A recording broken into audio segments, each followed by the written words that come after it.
Hi, welcome to this lesson on waffle detection. Lesson objectives. All learners will detect waffle in Paper 2 reading questions and replace the waffle with meaningful phrases.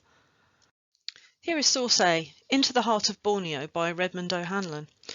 The river itself began to twist and turn too, the banks behind us appearing to merge together into one vast and impenetrable thicket, shutting us in from behind.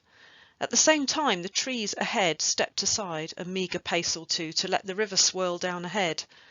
The outboard motor set on a wooden frame at the stern of the canoe pushed us past foaming little tributaries, islets, shingle banks strewn with huge rounded boulders and half-hidden coves scooped round by whirlpools. Here the river was a clear, deep green from the reflection of the trees. We really were voyaging upriver. Source B, Animals of the Amazon Forest. On my first afternoon I walked through the Amazon forest, along an overgrown trail which would eventually return to the river. I reached a fork in the path and, as the way to the right seemed to move towards higher forest, I followed it. It was not far from a stream and, knowing that there was more likelihood of seeing animals a bit larger than insects the closer to the water I got, I trod carefully and stared intently into the dark middle distance. My intentness was rewarded. Something about 50 centimetres long darted out from the right and raced ahead of me into the dark forest. It was a rodent, a packer, unmistakable with its brown flanks spotted with white. I must have walked close to its daytime hideout and frightened the creature. Packers are right to be fearful, for their meat is very tasty and they're hunted by Indians for food. Here are some sentences about these passages. Detect the waffle and replace it with a useful phrase. Question 4. You need to refer to source A and source B for this question. Compare how the writers convey their different experiences of the forest. In your answer, you could compare the different experiences, compare the methods they use to convey the experiences, support your ideas with references to both texts. The author of source A describes the forest mainly from the point of view of travelling upriver.